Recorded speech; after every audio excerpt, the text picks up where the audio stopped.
Hello everyone, ToonWorld here. Hopefully you're all having a wonderful day whenever it is that you're choosing to watch this video. As some of you may know, at the recent YCS Anaheim, Konami hosted multiple Genesys qualifiers as well as a Genesys Invitational in celebration of their newest format. Well, I'm here to report that I managed to not only win one of those qualifiers, but also top the Invitational with Gold Pride Punk. Now, this video will cover briefly what it means to actually accomplish those two feats, though the majority of the runtime will be spent discussing the list I took into the event and thus my opinions on how you can play these two lovely archetypes in this new point-based system. So without further ado, let's get right into things. To go over what a Genesys qualifier is and what a Genesys Invitational is, essentially on day one of the YCS, Konami was hosting multiple 16-man single elimination tournaments whereby first and second place would be invited to the Genesys Invitational on day 2. The total number of qualifiers was capped at 32, so that meant for the Invitational, it equated to a 64-man single elimination tournament for prizing. To briefly go over the qualifier I won and the Invitational that I topped in terms of the matchups, for the qualifier, my round 1 was against Goblin Biker, my round 2 was against RDA, my round 3 was against Vanquished Soul, and then my round 4 was against Ascent. Come day 2, I was playing against Dino round 1, and then I lost to Odeon round 2. If you want the intricate details about how each matchup went, I have linked a Google Doc in the description of this video so that you can see how I managed to get the wins I did, but otherwise, let's talk about the deck itself. So as I go through my deck list, I think what you might realize is that my list isn't particularly special. And what I actually mean by that is that if you look at any other Gold Pride Punk list that has topped any recent Genesys tournaments, whether it be, say, Farfa's Open, Master Duel Meta's Open, or any local tournaments that have reported, you'll find that there isn't some like super spicy tech that sets this apart from whatever else you've seen. I focus mainly on trying to get both archetypes consistent and reliable throughout games, so a lot of the ratios you will see, I think, are fairly standard, and then the cards that I chose to allocate points to are, I guess, somewhat unexciting, though cards that work well for kind of going into the first event ever, where sure there is a sort of defined tier, or there is a semblance of a tier list in terms of, say, Vanquished Soul being the best deck, but there's still a lot of stuff being tested, and therefore you want to be able to prep for as many matchups as you can, as opposed to just one which could be, swept to the wayside. Anyhow, that rambling aside, let's get on with the main deck monsters, starting with the punk names. We're going to start off showcasing my 1 Shirakusai, 1 Wagon, and 1 Madam Spider. This, to me, is fairly self-explanatory for punk lists. Shirakusai lets you access Rising Carp, which, although it is a choke point for this deck, isn't so much so in this format where hand traps might be a little bit less prevalent, as well as the fact that if it goes off, it's an amazing combo starter. Wagon searches your field spell. The field spell is the heart and soul of this deck, being a Pot of Greed, so you have to play the card that searches it. And then Madam Spider, there are some lists that have cut Madam Spider and its corresponding trap cards that it can search, but I felt like both trap cards were insane in this format, with the lack of, or I guess not so much the lack of, but the potential limitation to play hand traps, so I kept it in even though it could be a potential brick alongside the traps. So, outside of these 3 names, we're playing 3 Xaymin, 3 Rising Scale, 2 Deer Note, 3 Foxy Tune, and of course 3 Ogre Dance. I'm going to push these up a little bit, but yeah, the 3 Xaymin, the 3 Rising Scale, I feel as though this should be standard for any particular punk variant you're playing. Maybe the exception is the Psychic punk list, where you might be Psychic locked, but otherwise, like, Xaymin searching your entire deck, you gotta play it. Rising Scale is your best extender. Foxy Tune used to be, but Rising Scale is now just king in that, or I guess in this case queen in that. Just being able to summon it for free as long as you have something to banish in your graveyard. There are a lot of times throughout the day where I was playing, or baiting out as many interruptions as I could, and then slapping Rising Scale on top, and Rising Scale itself is basically a OTK because you summon Shirakusai and you go down the Rising Carp line and that kills your opponent. So I'm going to stop explaining this because 3-3, you'll see most lists playing 3-3. The 2 Deer Note, in theory you could play 1. I was playing 2 because I like the I like having multiple punk names, especially since sometimes you might lack them for Shirakusai. And then in a sense, Deer Note itself is an extender since in hand it is a pseudo double summon. So I felt like 2 is fine.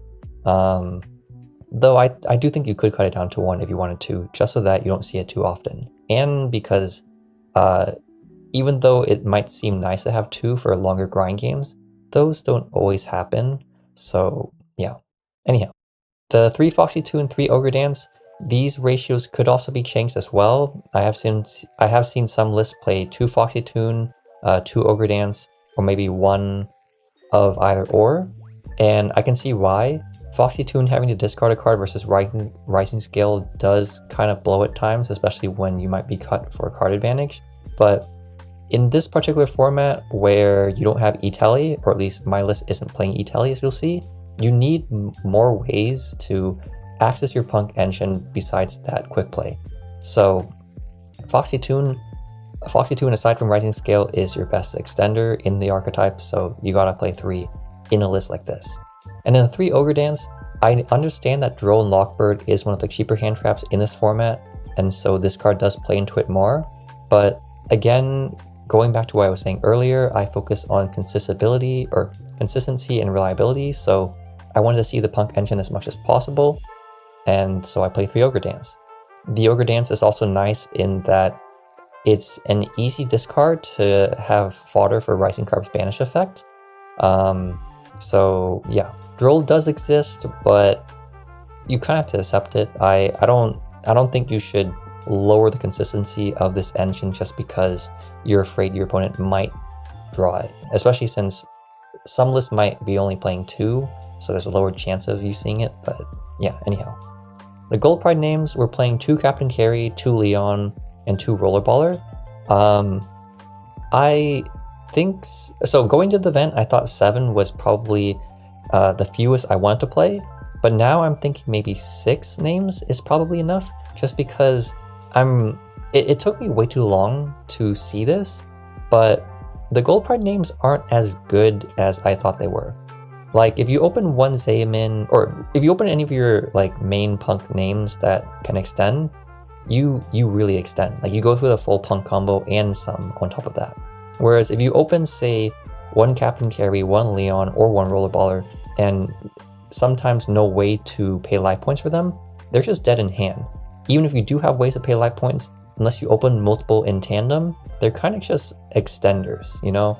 Like, sure, you can summon a Leon, overlay with a normal summon Ash Blossom and a Chariot Carry, but then Chariot Carry doesn't kill your opponent, whereas a Rising Scale can, a Foxy Toon can, you know? And there were some of the games I lost, as well as the match I lost against Odeon, I just opened too many of these names and just couldn't do anything with them.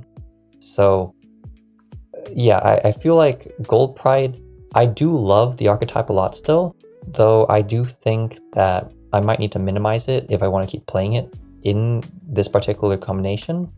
But yeah, Gold Pride, this is the ratios I'm playing, though tentatively might change.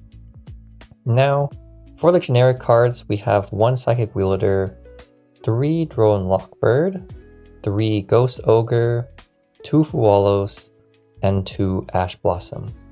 So the Wielder, I do think you still need to play it. This or Tracker, the Wielder's a lot nicer, since in my case, I felt like having a free summonable level 3 tuner was better, and Wielder can pop stuff on top of that. But the reason why I'm playing a level 3 Psychic Extender period is that there are so many situations in testing where you would have gone through your normal summon, gone through the Punk Field spell, and you're searching something off of Dragon Drive, you need something to extend to kill your opponent, but you can't search a Punk name because you can't summon it out, and then Ghost Ogre doesn't do anything on its own, right? So Having something like Wielder to search is really nice because then you can just summon it for free, make whatever body you need to do, like Psychic and Punisher, for example, and then get a pop out of it as well.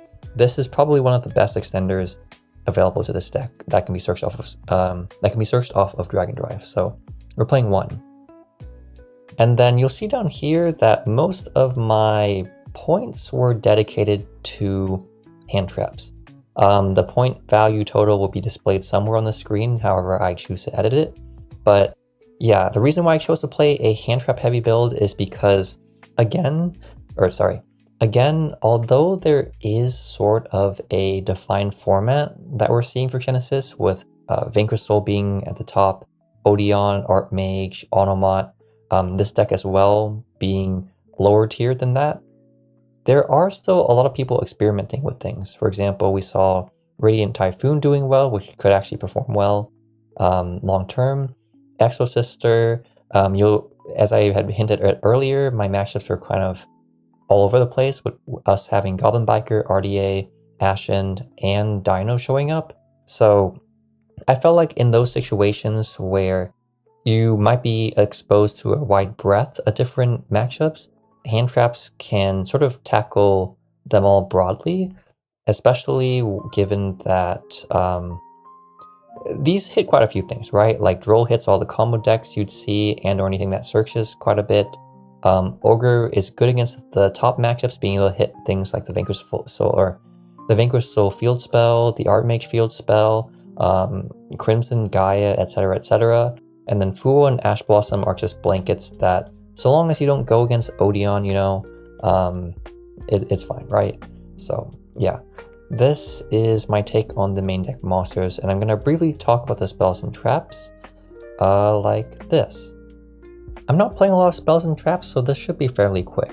We're playing 1 Extreme Session, 3 Cosmic Cyclone, 2 Better Luck Next Time, 1 Nashi Warrior Surprise, and 1 Start Your Engines. The 1 Extreme Session, don't need to explain it, broken card, surprised that it is a twice per turn as opposed to once per turn.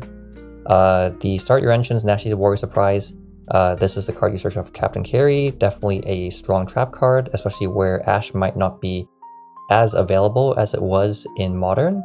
And then Nashi Warrior Surprise, I chose this over Gabu because I felt like with us having access to Sham Fever, you had a decent amount of monster negation already, so having something to interact with back row and or things like field spells was a lot nicer.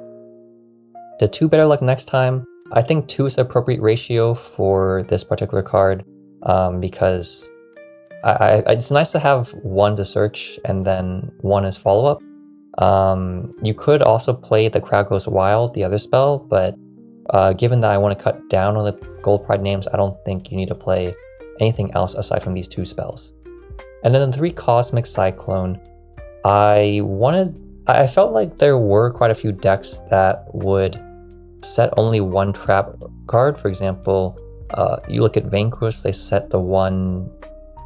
It's either Dust Devil or it's the new trap. I forget what the new trap's called, but they'd set that. You'd had RDA setting a Fiendish Golem. Archmage would set a trap or something. I felt like this was nice in that case. Also, the fact that it lowers life points is nice for Gold Pride names.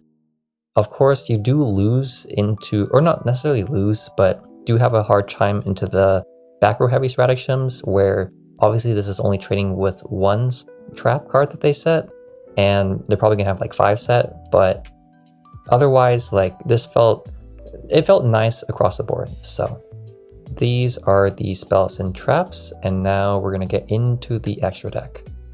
Something I do want to say about the extra deck is that it is still in progress. There are a lot of cards in here that, although I put it in here for certain matchups, they didn't actually end up coming up, and so they could easily be filled with more impactful cards for either the top matchups or just for situations that you think are more frequent than whatever I was teching X card for.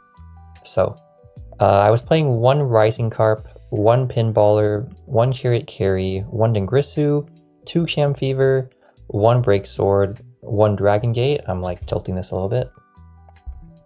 1 Crimson Blader, 1 Dragon Drive, 1 Star Leon, 1 Draco Berserker, 1 Psychic End Punisher, and 2 Amazing Dragon. Now, the Rising Carp, the Pinballer, and Chariot Carry, don't need to say too much about them. You gotta play them in the context of this particular variant. Dingrisu, this is probably one of the best rank 8s you can play that is worth 0 points. Just being able to non-target send and then protect your own monsters is very nice. You'll notice that there aren't any other rank 8s I'm playing outside of Champ Fever. So if you feel like you want more rank 8 options, you could try something else. Though I do think Dingrisu is something you should be playing in the context of rank 8's total. Now, the 2 Champ Fever, I actually think 2 is rather optimal. Essentially, there is the situation where you summon one, it gets outed, and then not having the second one is awkward for your follow-up because you can't pressure your opponent's monster effects, mainly that, honestly. Like, being able to, like, if they out the first one, being able to pressure your monster or opponent's monster's effects again by just summoning another one is very nice.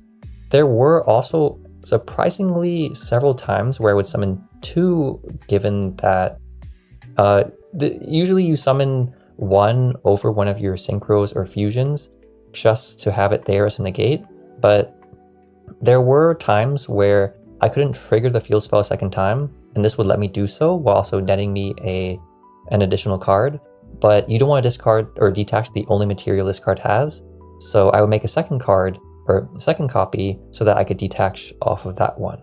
And in that case, unless they have something like Lava Golem, you now have 2 Champ Fevers, which even if your opponent outs one, you have the other one to negate. I know this isn't the most sound logic, though I'm just trying to defend my logic behind 2. Like, I do think 2 was quite nice. The Break Sword, this is one of the nicer rank 3s that don't cost anything that you can play in this list for removal.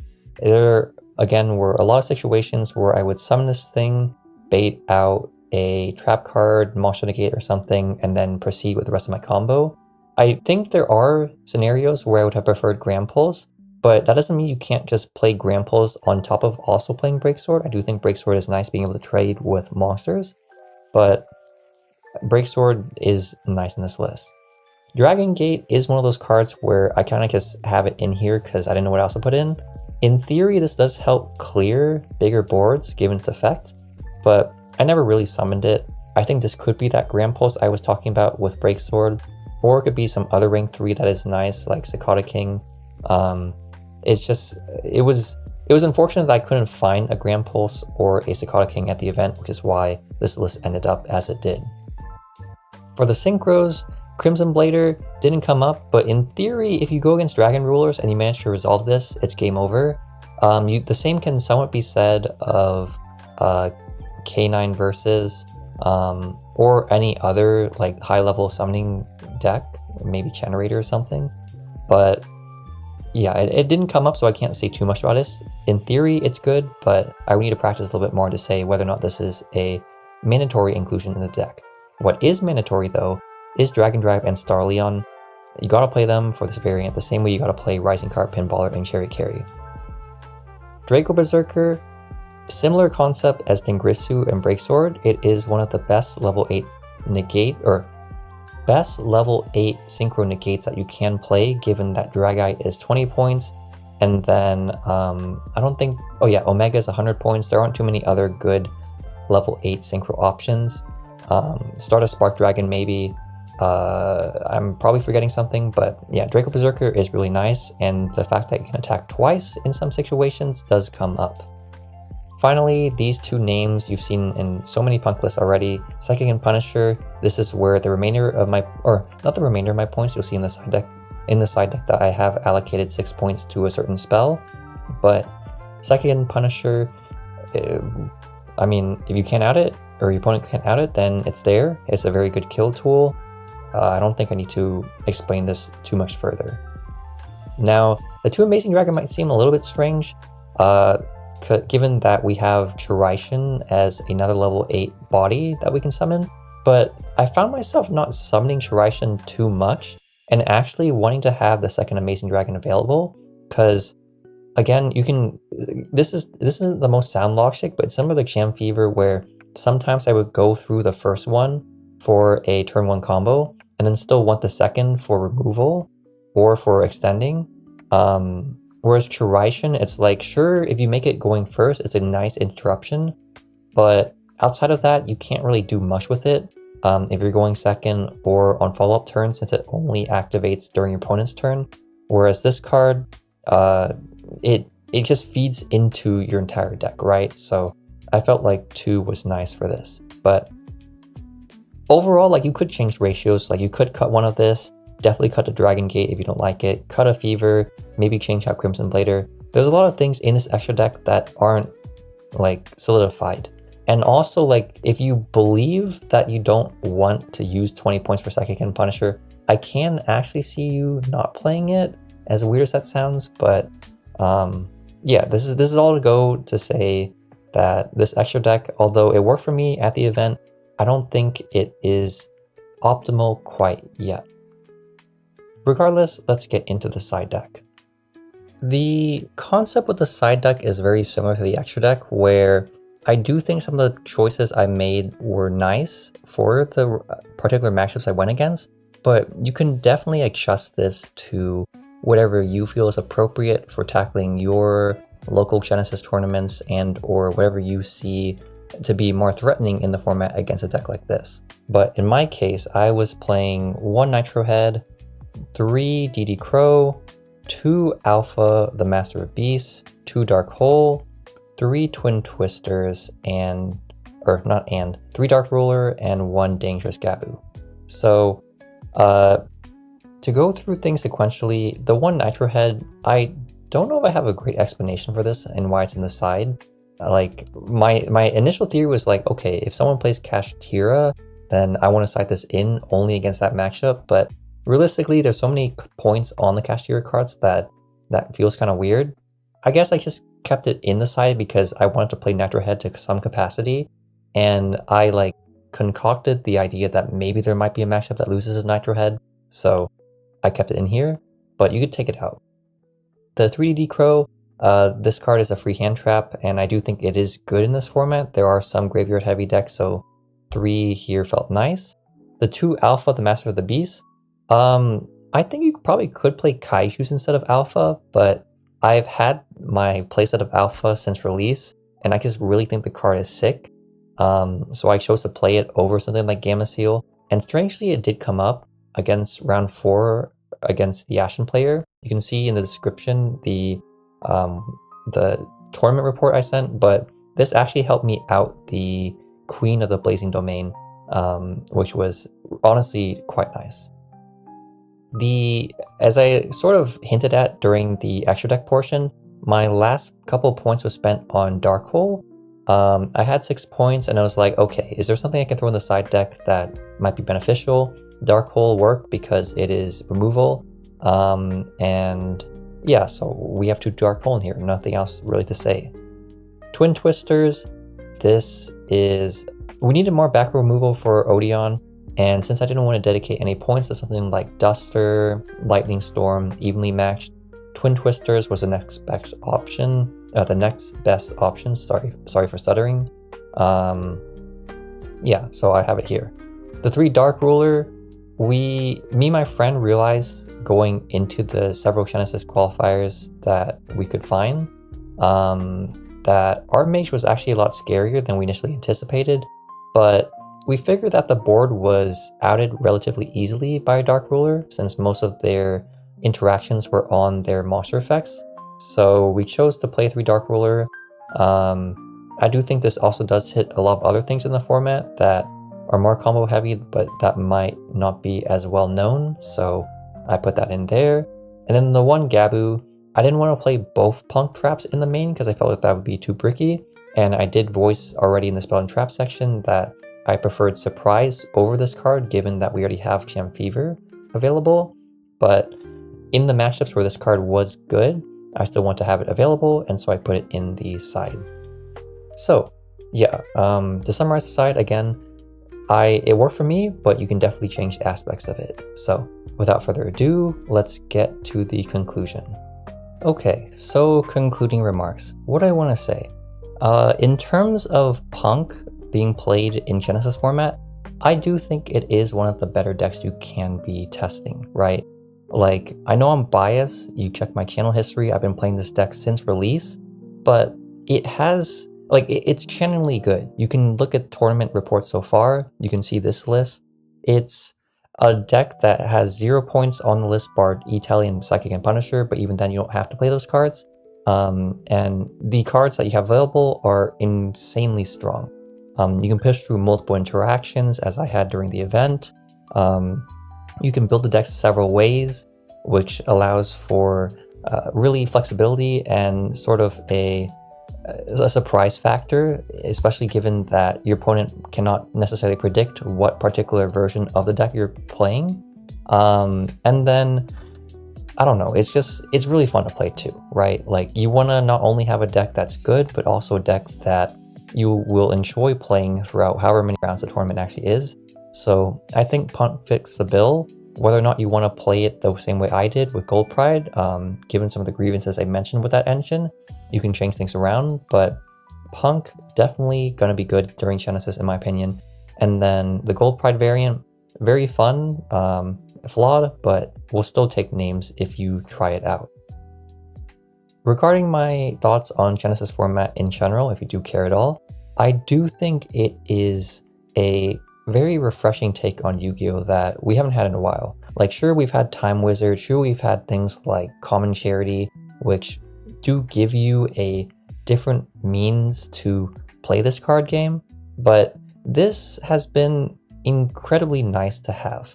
Like, as a rogue player at heart, I've always enjoyed playing things that are kind of strange or that aren't necessarily optimal, but that do something really unique. And I do think that this particular format will let people who like that type of strategy flourish. Sure, we have a defined format. We have things like Vanquish Soul, Odeon the top, which are also good in Modern right now, but that doesn't necessarily mean that they're going to completely blow out whatever you try to play. Like, there's a reason why Ashen made it to the finals of my qualifiers, right? There's a reason why you have Radiant Typhoon making top 8, why you have Exosister doing well. It's because even though there are decks that are stronger than others in this format, I do think the way it's designed, maybe I'll maybe I'll regret these words later, but this format gives you the space to where even if there is a deck that's good, there are still other decks that have the capacity to beat it and that aren't going to be hindered by I don't know, a proto summon that locks you out of a certain attribute or type, whatever it is that card does. I forget if it's Eschatos or not. The artifact Musholner lock that's going on. I do think this format is just a nice alternative whenever you feel like Modern is sort of hampering you down. So yeah, anyhow, me rambling my opinionated thoughts to the side. Thank you all for watching. You know, I can't say I presented this deck profile in the most organized way. I kind of just spouted words and hope that you understood, but I appreciate you nonetheless taking the time to watch this video to sort of understand the thought process that went into this list, and hopefully you take away something that you can apply to your own deck building if you choose to build Punk, or at the very least, hopefully you sort of understand the uniqueness that Genesis offers, and maybe consider trying out. I'm not a Konami sponsored YouTuber here or anything, but I do think having played Modern for a while, it's nice to have new things to try out that you can sort of like reinvent your love for Yu-Gi-Oh! In a way, right? So yeah, thank you for watching. If you can, please subscribe. It helps the channel a lot. Like the video, comment down below if you have anything you want to ask about the deck profile, and or if you want to just call me out for, I don't know, playing like 2 Deer Note or something. You can check out the Discord link in the description below if you want to talk about all things Yu-Gi-Oh! I have a Patreon link if you wish to donate to me for whatever reason. Otherwise, I hope you have a good night.